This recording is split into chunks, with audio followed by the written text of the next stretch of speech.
50% des mariages finissent en divorce, mais ton histoire sera différente.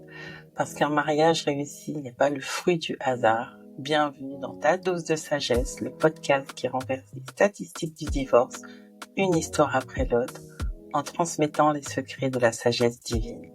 Je suis Patricia et je suis ravie de te retrouver pour ce deuxième épisode consacré à ton histoire avec tes émotions.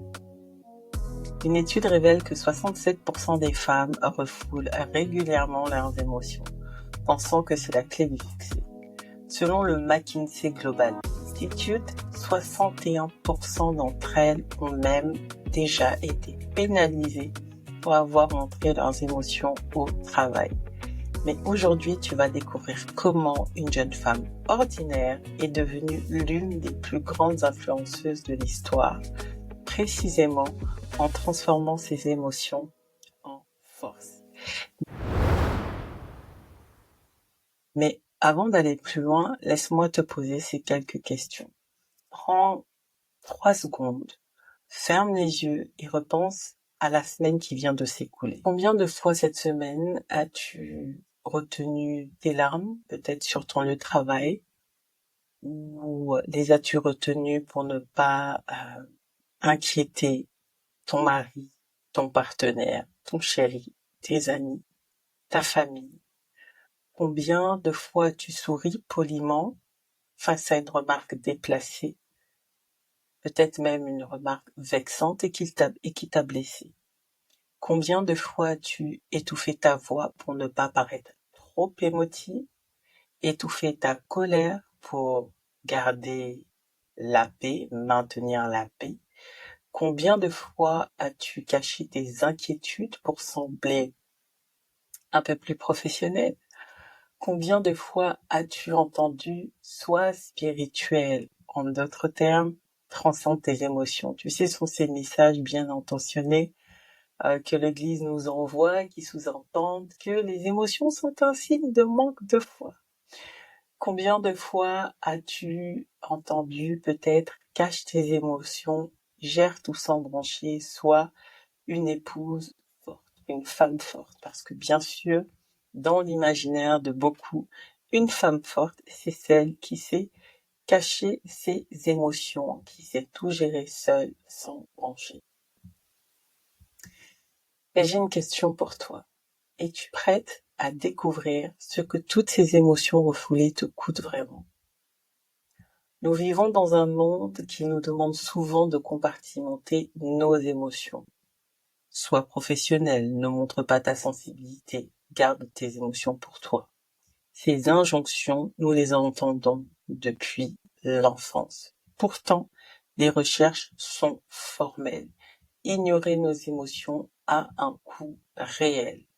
Les études du Centre de santé émotionnelle de Stanford révèlent que les personnes qui répriment régulièrement leurs émotions ont un risque accru de 40% de développer de l'hypertension, une diminution de 30% de leur système immunitaire, un taux de stress chronique 3 fois plus élevé que la moyenne. Sur le plan professionnel, l'impact est tout aussi significatif. Une étude menée auprès de 500 cadres montre que 67% reconnaissent que des émotions non gérées ont déjà compromis des relations professionnelles importantes. 78% admettent même avoir pris des décisions qu'ils regrettent sous le coup d'émotions non maîtrisées. Et dernière statistique concernant la sphère professionnelle, les équipes où les émotions sont reconnues et gérées sainement sont 35% plus productives que les autres. Maintenant, on peut se poser la question, dans nos relations personnelles, comment ça se passe? Les chiffres sont tout aussi éloquents. 82% des conflits familiaux majeurs trouvent leur source dans des émotions non exprimées ou mal exprimées. D'ailleurs, les couples qui apprennent à gérer leurs émotions ont 3 fois plus de chances de maintenir une relation satisfaisante sur le long terme. Une étude de Stanford révèle que la suppression des émotions réduit de 45% notre capacité à influencer positivement notre entourage. Augmente de 67% notre niveau de stress et diminue de 38% notre authenticité perçue. Pourtant, les neuroscientifiques ont identifié 6 émotions fondamentales que nous ressentons tous. Ces émotions sont les suivantes. La peur, qui peut paralyser ou propulser. La colère, qui peut détruire ou construire. La joie, qui peut aveugler ou éclairer. La tristesse, qui peut isoler ou connecter. Le dégoût, qui peut protéger ou repousser. Et la surprise, qui peut déstabiliser ou éveiller. La question que l'on peut se poser, c'est face à ces réalités, face à ces contradictions, ces messages contradictoires, que faire? Et c'est là que Esther entre en scène. En effet, je vais te révéler dans quelques instants comment cette jeune orpheline juive a transformé sa plus grande peur en son plus grand pouvoir et surtout comment toi tu peux faire exactement la même chose. Plongeons maintenant dans le parcours extraordinaire d'Esther et découvrons comment elle a su métamorphoser chacune de ses émotions en force d'action. Imagine un peu la scène. Mardochée vient d'annoncer à Esther le décret d'extermination de son peuple. Et face à ce choix impossible, la loi du royaume est implacable. S'approcher du roi sans être appelé, c'est risquer la mort. Pourtant, dans ce moment crucial, Esther prononce ces paroles qui marqueront l'histoire. J'irai vers le roi malgré la loi, et si je dois périr, je périrai. Ce n'est pas du fatalisme, c'est l'instant précis où sa peur se transforme en courage. Le moment où elle choisit d'embrasser sa destinée plutôt que de se laisser paralyser. Et puis face aux machinations d'Aman, Esther nous offre une masterclass en gestion de la colère. Au lieu de laisser cette émotion la consumer, elle la canalise en une stratégie brillante. Observe sa méthode. Elle commence par un jeûne de 3 jours avec son peuple. Elle cherche à enraciner ses actions dans la sagesse divine. Puis, avec une patience mesurée et calculée, elle orchestre non pas une, mais 2 réceptions. J'ai envie de dire, quelle finesse! Au lieu d'organiser une confrontation directe, elle organise 2 banquets. Elle tisse une toile stratégique où Aman finira par se piéger lui-même. Et puis, parlons même de ces banquets. Ces banquets sont de véritables chefs-d'œuvre de diplomatie. Elle transforme ces moments de célébration, ces moments de joie, en opportunités décisives. Le premier banquet crée l'anticipation, c'est-à-dire que maintenant, le roi et Aman sont en haleine. Pour le second banquet, elle choisit son moment avec une précision divine. C'est le moment où elle va poser sa requête devant le roi. Et ce moment, il est particulier parce qu'il intervient juste après une nuit où le roi insomniaque est parti revisiter les archives. Et ce qu'il découvre dans les archives, c'est la loyauté de Mardochée. Quel timing parfait! Lorsqu'elle dépose sa requête, on connaît la suite, sa requête est acceptée. Ensuite, autre chose, quand la nouvelle du décret tombe, Esther est en proie à une angoisse mortelle. Mais regarde comment elle fait évoluer cette détresse en action concrète. Elle est déjà angoissée. Elle est triste. Mais elle commence par un geste de compassion en envoyant des vêtements à Mardochée. Puis elle s'informe de manière méticuleuse de la situation avant d'élaborer son plan d'action. Sa tristesse devient le moteur de sa détermination. Et le discernement d'Esther brille à chaque étape de son parcours dans le palais. Elle garde secrète son identité sur le conseil de Mardochée. Elle choisit ses confidents avec une sagesse remarquable et au moment crucial, elle démasque Haman avec un timing parfait. Chaque décision révèle une intelligence stratégique aiguisée par la sagesse de Dieu. Et parlons de sa capacité d'adaptation. La capacité d'adaptation d'Esther est tout simplement extraordinaire. Son parcours est une série de métamorphoses. D'orpheline, elle devient reine de Perse. De sa position silencieuse, elle passe à celle qui agit avec courage. Devant la menace de mort, elle parvient à une délivrance glorieuse de son peuple. Et le résultat final est éblouissant. La parole nous dit que pour les Juifs, ce n'était que lumière, joie, allégresse et gloire. De la terreur initiale à ce triomphe final, Esther nous montre que chaque émotion, même la plus difficile, peut devenir un tremplin vers notre destinée. Mais voici le plus fascinant dans l'histoire. Elle n'a jamais cherché à étouffer ses émotions.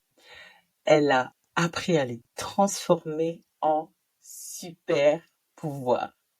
Et si c'était possible pour elle à son époque, imagine ce que tu pourrais faire aujourd'hui. Les secrets d'Esther ne sont pas restés enfermés dans le palais de Perse. Aujourd'hui, ils peuvent transformer ta vie à bien des égards, sur le plan professionnel, sur le plan personnel, sur le plan relationnel. Et je vais te dire comment. Mais avant d'aller plus loin, j'aimerais te poser cette question. Quelle émotion, aujourd'hui, attend d'être transformée en ta plus grande force? Lorsque tu regardes à toi-même, tu regardes à ton cœur, quelle émotion aujourd'hui attend d'être transformée en ta plus grande force?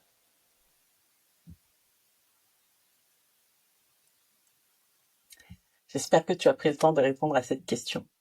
Maintenant que nous avons découvert les secrets d'Esther, laisse-moi te guider à travers de 5 pratiques concrètes qui vont révolutionner ta relation avec tes émotions. Ces techniques sont le fruit d'une sagesse qui date depuis des siècles, mais je les ai adaptées à notre réalité moderne pour pouvoir, bien sûr, mettre en pratique ce que la parole nous enseigne. Pratique numéro 1, c'est ce que j'appelle le protocole de la peur. Le protocole de la peur. La peur est souvent notre première réaction face au défi. Mais comme Esther, tu peux en faire ton allié. Voici comment. Quand tu sens la peur monter en toi, que ce soit face à une décision importante, une décision cruciale, face à un défi, un challenge qui t'intimide ou même face à une présentation importante dans le cadre de ton travail, commence par prendre une pause et respire profondément au moins 3 fois. Cette pause ou cet instant sagesse, comme j'ai partagé dans les Daily Doses cette semaine, équivaut à ce jeûne qu'Esther a pris. Je te demande pas de jeûner 3 jours, ok, comme Esther, non. Mais c'est juste de comprendre l'idée de te poser, de prendre un instant de recul. Ok, c'est ton moment de recentrage. Ensuite, pose-toi la question qui change tout. J'aimerais que tu dises avec moi la question qui change tout. Quelle est vraiment la pire chose qui puisse arriver? Tu sens la peur monter en toi. Tu prends ton temps de recul et tu te dis quelle est vraiment la pire chose qui peut arriver. Cette question a le pouvoir de transformer ta perspective. Enfin, reformule ton dialogue intérieur. Au lieu de dire si je dois échouer ou si j'échoue, déclare plutôt pour réussir, je vais. D'accord? C'est très très important. Laisse-moi d'ailleurs te partager l'histoire de Sarah. Sarah, c'est une de mes clientes, directrice marketing. Elle devait faire une présentation très importante en anglais devant une assistance qu'elle ne maîtrisait pas. Déjà, c'était en anglais, c'était la première fois, mais en plus, les gens qui étaient là ne les maîtrisaient pas. C'était un public plutôt international, alors que d'habitude, elle intervient sur le plan européen. Et la peur a commencé à lui nouer l'estomac, même pendant son temps de préparation. Mais en appliquant ce protocole, elle a transformé sa peur en énergie focalisée.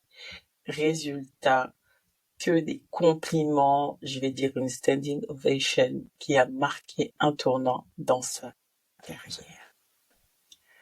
La pratique numéro 2 consiste en la technique du recadrage émotionnel. La colère est souvent vue comme notre ennemi, mais elle peut devenir notre conseillère la plus précieuse. J'ai dit elle peut. Quand tu sens la colère monter en toi, observe-la de la même manière qu'Esther a observé Aman. Ne la combats pas forcément, mais étudie-la d'abord. Prends un moment pour écrire précisément ce qui la déclenche. Cette conscience est ton premier pas vers la maîtrise. Prenons 30 secondes maintenant. Ferme les yeux et pense à ta dernière colère.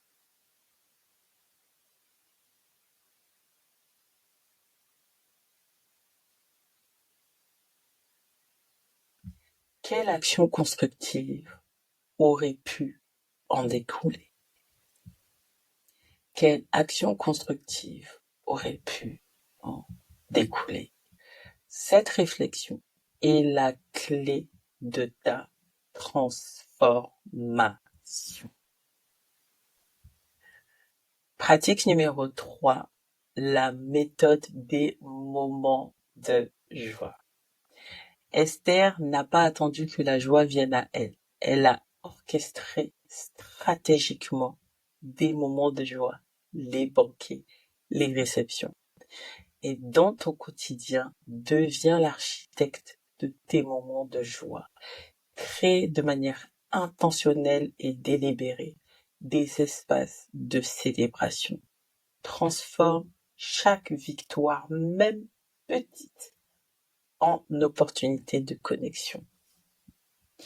Et si tu veux mon conseil pratique, la semaine prochaine, programme 3 mini-banquets.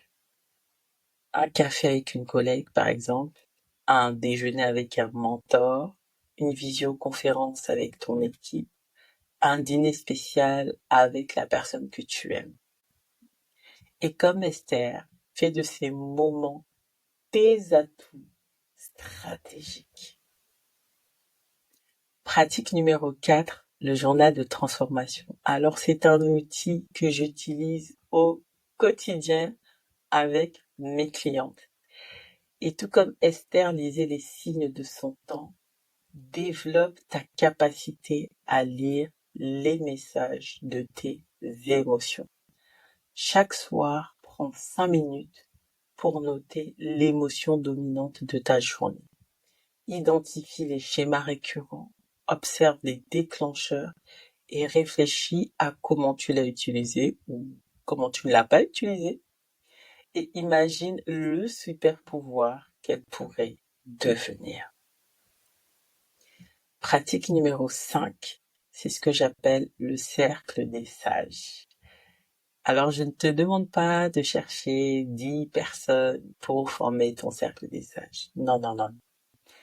De la même manière qu'Esther avait Mardochée ou Marie avait Élisabeth, il est important que tu identifies tes Mardochées. Ce sont ces personnes-là qui voient en ton potentiel et qui osent te dire la vérité. C'est important d'investir dans ce type de relation et de construire de manière intentionnelle ces relations avec les bonnes personnes. Ça, c'est ton premier sage. Ton deuxième sage, c'est le Saint-Esprit. D'ailleurs, je veux dire que ton mentor, c'est peut-être plus ton deuxième sage et ton premier sage, c'est le Saint-Esprit. Donc, tu dois développer ta sensibilité spirituelle, ton acuité spirituelle en créant des moments dédiés à l'écoute de la voix du Saint-Esprit. Et lorsque tu l'écoutes, tu apprends aussi à obéir. Ça va ensemble. Et le troisième sage, il est en toi. C'est ton discernement personnel. Apprends à faire confiance à ton intuition. Car voici la clé. La vraie sagesse émerge de l'harmonie entre ces trois sources. Ce que le Saint-Esprit te dit, ce que ton intuition te dit et ce que tes mentors confirment. Souviens-toi, ce n'est pas la quantité d'émotions qui compte, mais c'est leur utilisation stratégique. Alors aujourd'hui, je te lance un défi. Choisis une émotion que tu considères comme une faiblesse. Et cette semaine, engage-toi à la transformer en force en utilisant ces 5 pratiques. Mais n'oublie pas le secret le plus profond d'Esther. Avant d'être une stratège, elle était une orpheline qui a découvert sa destinée royale. Elle a découvert que si elle était parvenue à la royauté, c'était pour un destin qui dépassait même le cadre de sa propre vie. Et c'est cette prise de conscience qui a tout changé. Aujourd'hui, j'ai une question pour toi. Quelle destinée tes émotions essaient-elles de révéler dans ta vie? Quelle destinée tes émotions essaient-elles de révéler en cette saison? Arrive maintenant le moment de vérité. C'est le moment où tout prend sens. Imagine-toi un instant dans le silence de ta chambre, comme Esther dans ses appartements royaux.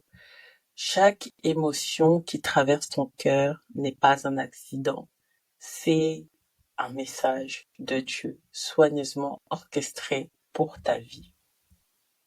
Ta peur, cette sensation qui parfois te noue l'estomac, elle n'est pas toujours là pour te paralyser, mais elle peut te guider vers ta prochaine zone de croissance. Comme une boussole ou comme un signal d'alarme, elle pointe précisément vers les territoires où tu es appelé à grandir.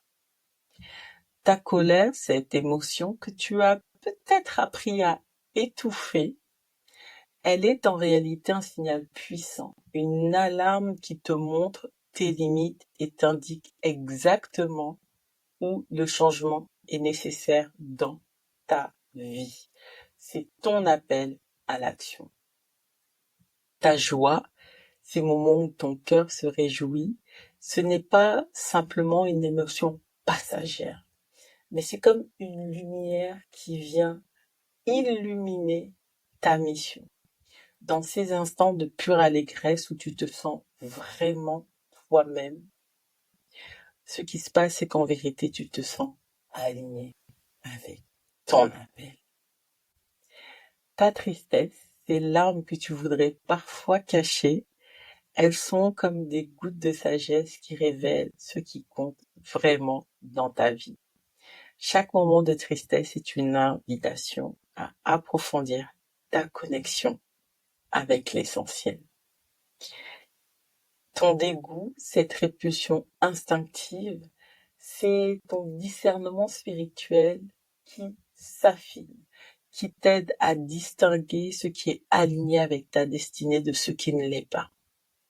Il t'aide aussi à poser des limites saines, à faire des choix qui t'honorent et à rester fidèle à tes valeurs. Et ta surprise, ces moments où tout bascule, c'est Dieu qui t'ouvre de nouvelles portes, qui t'invite à voir au-delà de tes limites actuelles. Elle te sort de tes habitudes. Elle crée de l'espace pour quelque chose de nouveau. Et comme Esther, tu n'es pas là par hasard. Tu es positionné à cette époque dans ton environnement, précisément pour un temps comme celui-ci. Cette semaine, je t'invite à vivre une expérience mémorable. Non pas dans le palais de marbre, mais dans le sanctuaire de ton quotidien. Observe chacune de tes émotions comme un message personnalisé que t'envoie le roi des rois. Prends le temps d'écrire leur sagesse cachée dans ton journal.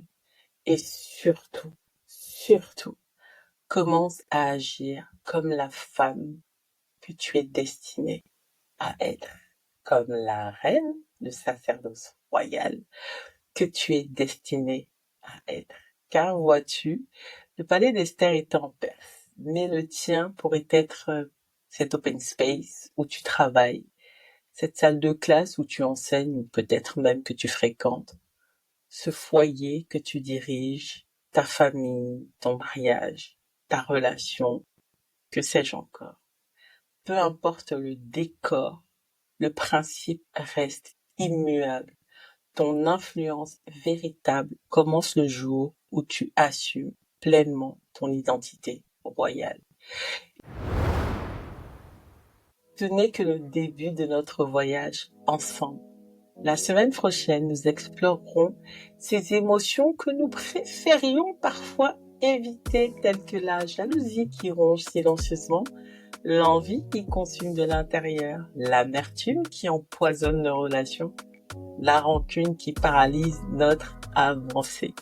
Mais comme toujours, les femmes de la Bible nous montreront le chemin pour transformer même nos émotions les plus sombres en opportunités extraordinaires de croissance.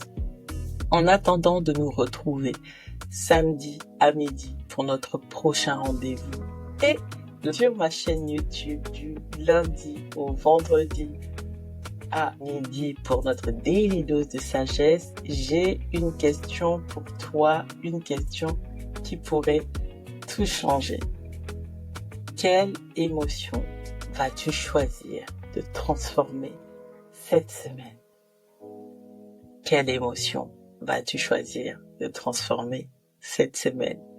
Partage ta réponse en commentaire, car ton témoignage pourrait être exactement ce dont une autre femme a besoin pour commencer sa propre transformation.